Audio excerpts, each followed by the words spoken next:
Hello everyone. This video should go along with Module 2 or Week 2 of Philosophy 5350 Ethics. And this video is designed to give some context to the readings from Kant and the video on the categorical imperative. So last week we took a good hard look at happiness-based ethics. Ethics that involve trying to maximize happiness or trying to be as happy as possible for either yourself or the most number of people. So we're going to take a look at some criticisms of that. So in this video, we're going to take a look at why the happiness style or consequences style of ethic is incomplete. We're going to take a look at why that is, what things are missing, and then we're going to talk about the primary alternative, which is a duty-based ethic. So let's begin. The first major criticism of happiness-style ethics, or ethics that are based on the consequences of an action, are that they seem to allow pretty much anything if the outcome is good enough. So there was a really famous book that came out in the 70s called Situation Ethics, and the author produced all these really wild scenarios that if you looked at those scenarios, you would see that the right thing to do, the more loving, the more happiness-inducing, the better consequences view, would be something that we would all agree is probably immoral. So one of the scenarios he gave for adultery, he said, well, what if you were a political prisoner somewhere, or you were held by an unjust regime, and it was you, say you were this lady, and you had your son there, and you knew that the situations in this prison or this confinement were going to be not really survivable. And one of the guards takes a liking to you and says, if you'll sleep with him, he will figure out some way to allow you to escape. So, should you, in that situation, commit adultery? You're married, you have vows to keep. Should you be committing adultery? And it seems like if we follow the consequences model, you should. A very momentary, unpleasant thing in relation to dying in prison and your son dying in prison. Seems like this small thing that if we talk about, just how much pain is involved in something like this? Well, some emotional pain, I'm sure. Maybe it's not even physical pain at all. Maybe it's just some emotional pain, all of which fade after a while, and you're left with survival and a good life outside, and for an extremely small cost. Doesn't seem like it would be fair to say that adultery is wrong. It's just in most situations it doesn't produce enough happiness, but in some it would, and so in those situations it would be fine. The same thing goes for something like stealing, especially if we're considering intellectual property. Like, we're not stealing someone's car. Maybe we're just copying a book to give to a friend, or copying a song back in the day when everyone had MP3s as files on their computer. And you could just copy it and give it to someone else. And, how much happiness is this? Well, giving someone a copy of the song, how much happiness does it bring them? Well, it might bring them a lot. It might bring you a lot to give this thing to them. They might be grateful to you, and so it brings you lots of happiness. It brings them lots of happiness. Well, whose happiness is being attacked here? Maybe the artist, maybe the author, in the case of a book, but it's not like you were going to buy that book anyway. You probably just wouldn't have, the other person probably just would have never read it, or in the case of the music, the other person probably just never would have heard it. So it's not like the person who wrote the song or wrote the book is lost anything. In fact, you could say they gained a fan. So it wasn't really wrong at all. As we say, with theft of intellectual property or piracy, we call it data piracy. Well, that's not really bad. It seems like nobody's harmed. In fact, everyone seems to be coming out better on the other end. The murder one, there's this very a well-known example of being able to go back in time to kill baby Hitler. And you say, well, it involves murdering a child. Wouldn't we all say murdering a child is wrong? But in this case, since we know what this child will grow up to do, and the terrible things that result in the millions of people who die, and the terrible consequences for Europe and even the rest of the world, maybe it's okay to kill baby Hitler. There's much more happiness on the other end. Torture, maybe we wouldn't have been so interested in this, except for the last 20, 25 years or so. There's been this constant worry that that if we don't sometimes get our hands dirty, and by getting our hands dirty we mean beating someone up, or causing them to lose sleep for days at a time, or play loud music in front of them, or pour water on their face and make them feel like they're drowning. That if we don't do these things, then someone maybe an attack will occur, and many people will die. So we say, okay, how much pain are we causing this person? Probably a lot of pain. But if we compare that amount of pain to, say, the pain of all of these other people who would die or be maimed or otherwise injured, and all the terrible suffering that goes along with that, their pain is actually really small. It's not really that big of a deal in comparison. And we do the same thing with, we might make the same claim involving perjury.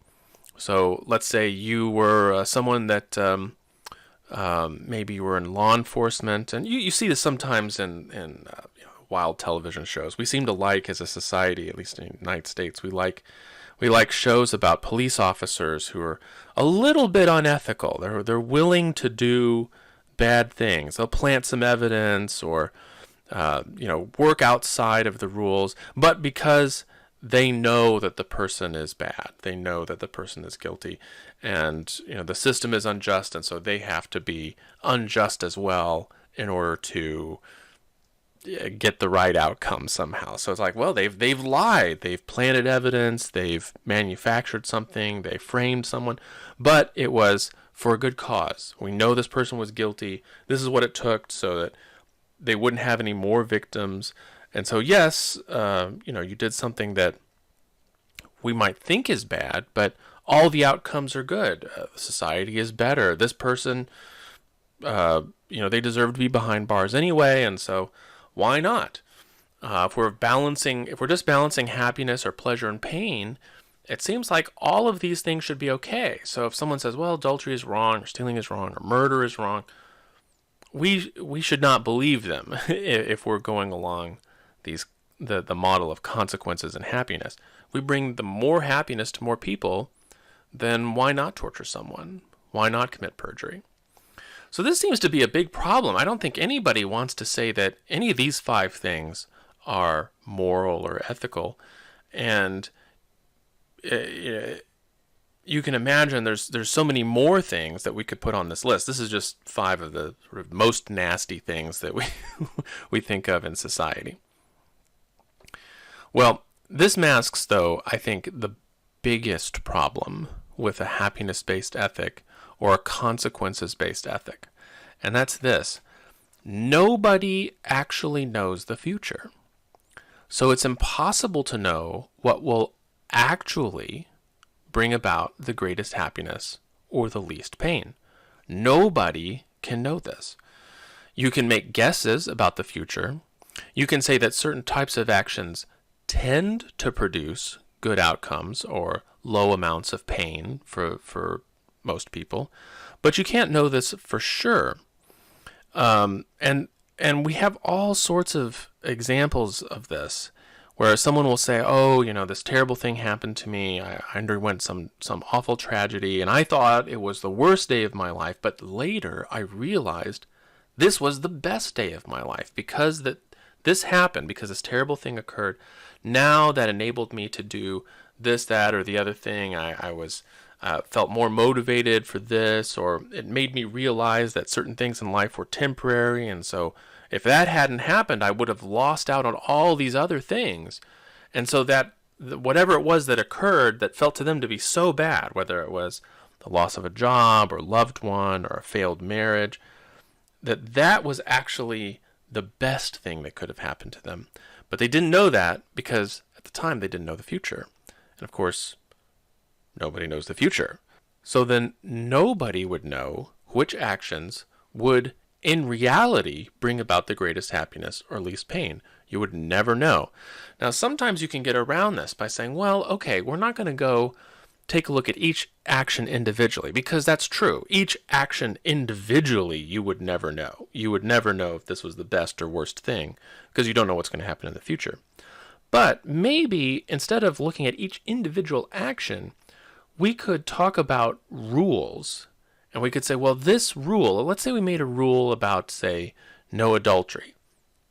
We're not saying that in every single case, adultery is going to provide, more pain than pleasure, because there might be some times when adultery is actually going to be something that produces the most happiness for the most number of people. So we're not saying that. We're not saying that in every case it will, but that most of the time it does. Generally speaking, it does. And so because we know that in general, adultery is going to produce more pain than pleasure for more people, then we say no adultery. In the same way, murder, hey, you have no idea. The person that you kill might turn out to be an axe murderer or something, or do other terrible things that for them to be left alive would cause all sorts of pain and suffering. But we don't know that. And so it's better to say, well, in general, murder produces more pain than pleasure. And so while this particular murder might not, in this case, like the murdering of baby Hitler right now, maybe that would provide more, less pain in the universe, or less pain in the world. But since we don't know that for sure, since we don't know the future, we should just make a rule that says, don't murder, because usually it produces more pain than pleasure. Well, I don't think this is terribly useful as an argument. Even then, we don't know which rules would actually produce the more pleasure or more pain for more people, because we would have to know what would have happened otherwise. And nobody knows that. Nobody knows what would have happened. So to hang the issue of whether or not something is moral or ethical on the consequences seems too flimsy. Saying, well, this one will produce more happiness. No one can know. And so it just doesn't seem to be helpful in telling us what we should be doing or not doing, or how do we divide up a good action versus a bad one. So Kant has a very clever critique in one of his books called The Critique of Practical Reason. So he gives this story of a man who has one of his staff. He apparently is a well-to-do person, has a household staff, and he finds out that one of his staff has been stealing from him for years.